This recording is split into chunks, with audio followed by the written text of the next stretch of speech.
Listen to him. Have you ever been misunderstood, wildly mischaracterized, to the point that you don't recognize yourself? You're a kind person, but your colleagues experience you as cranky, unapproachable. You're a generous person, but your family jokingly tells anyone who will listen that you're a little stingy, a little tight with your money. You're the Son of God, and you're going to suffer. Well, you've probably never had that experience. But Jesus repeatedly has this experience in the Gospel of Mark. His disciples just don't get him, and they don't get the wonders he performs. This evening's text begins with a glance at past events. It begins 6 days later. 6 days later, Jesus took with him Peter and James and John and led them up a high mountain apart by themselves. So what happens 6 days before tonight's story? What happens is important, I think, for the mountaintop experience, and more importantly, for what is possible once Jesus and the 3 disciples come down. 6 days before tonight's story, major events occur, events that suggest something particular about who Jesus is and what he has come to do. But nobody can hear him or accept him.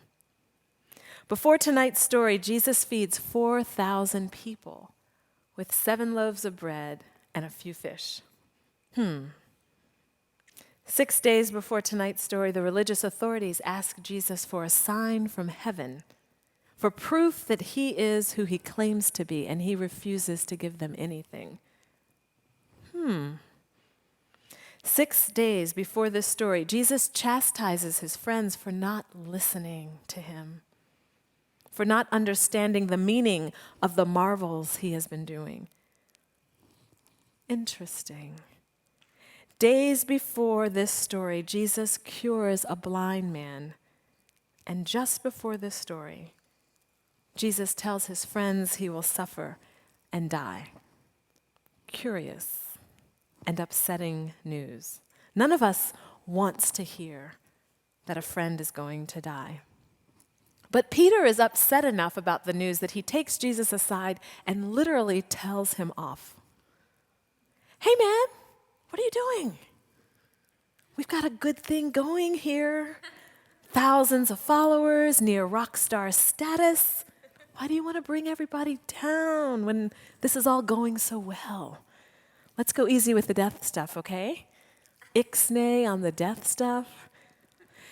So, if you grew up in church, you probably know, and if you didn't, I'm going to tell you, that Jesus loses it. He calls Peter Satan and hurls a few choice words at him, tells him to get behind me. Before he addresses the crowd in very stern language, anybody else have a problem with me? He asks.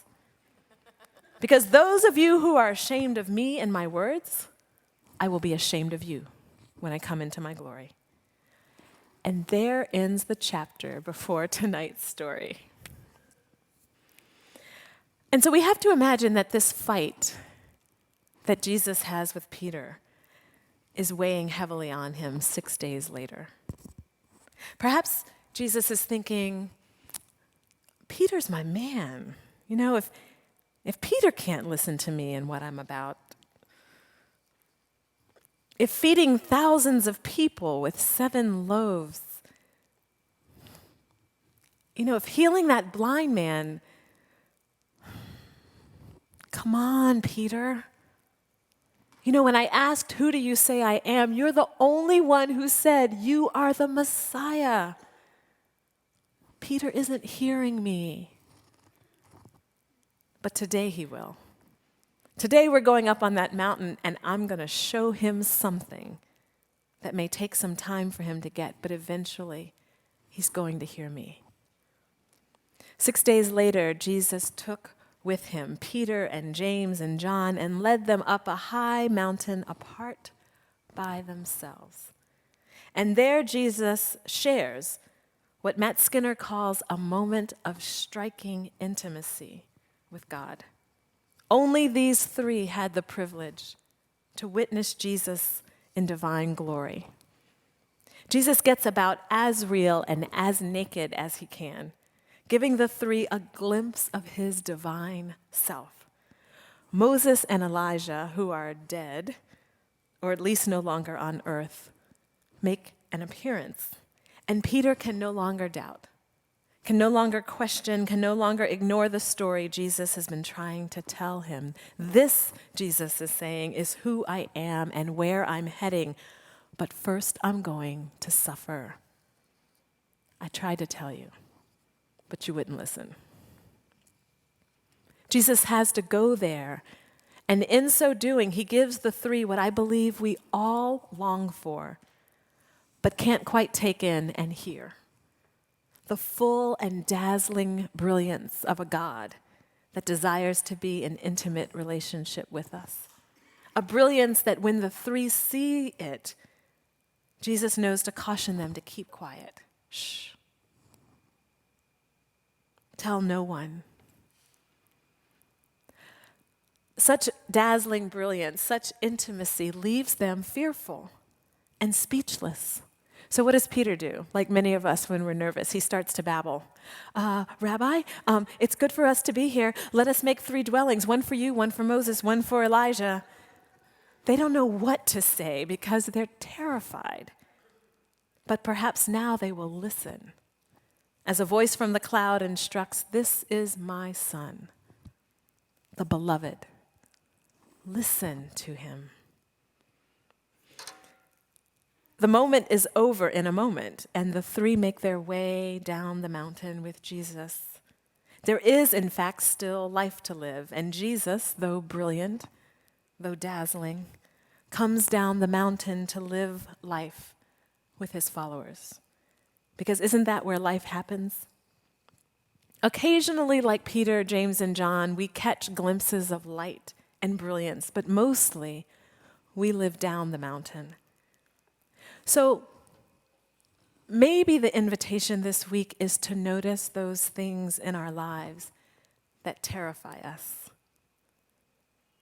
Maybe the invitation this week is to notice those things that are most frightful and most frightening to us.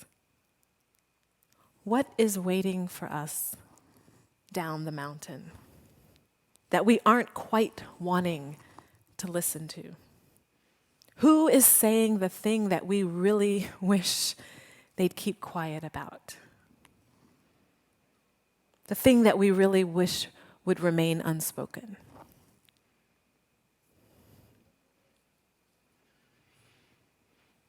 Lent and the journey to the cross begin this week with Ash Wednesday. Lent is a 40-day journey, largely of your own design. Many people let go of things like, meat, alcohol, sweets, sex. I'm just saying. While others take on practices like volunteering or having those courageous conversations that they've been putting off for too long. Maybe this Lent, you will listen for what frightens you, because maybe that thing could benefit from 40 days of attentive listening. Can you shape a Lenten practice to support yourself over the next 40 days? And if you have a pencil, I'm going to give you a name and a place to Google. There's a minister named Rachel Held Evans. And if you Google her name and 40 ideas for Lent, you'll find some great ideas for things you can do during this season. I will also be posting daily thoughts on my Facebook page, and I'd love to hear from you any ideas that you come up with. 40 days of attentive listening could really change some things in our lives. A clergy colleague shared a wonderful poem about life and love with me on Facebook. In fact, this poem is about intimacy with God and with ourselves. It's a great way to open the door on our 40-day practice of attentive listening. Derek Walcott wrote this piece, and it's called Love After Love. The time will come when, with elation, you will greet yourself, arriving at your own door, in your own mirror, and each will smile at the other's welcome and say, "Sit here, eat." You will love again the stranger who was yourself. Give wine, give bread, give back your heart to itself, to the stranger who has loved you all your life, whom you ignored for another, who knows you by heart. Take down the love letters from the bookshelf, the photographs, the desperate notes. Peel your own image from the mirror. Sit. Feast on your life. Many things are waiting for us down the mountain. Things that terrify us and things that help us to listen and reconnect with the stranger that is ourself. Along with all that there is also the one who gives us what we long for, a moment of striking intimacy with God. Let's listen attentively to what God is saying to us in the 40 days to come. I'm praying courage for all of us to listen. To God be the glory. Amen.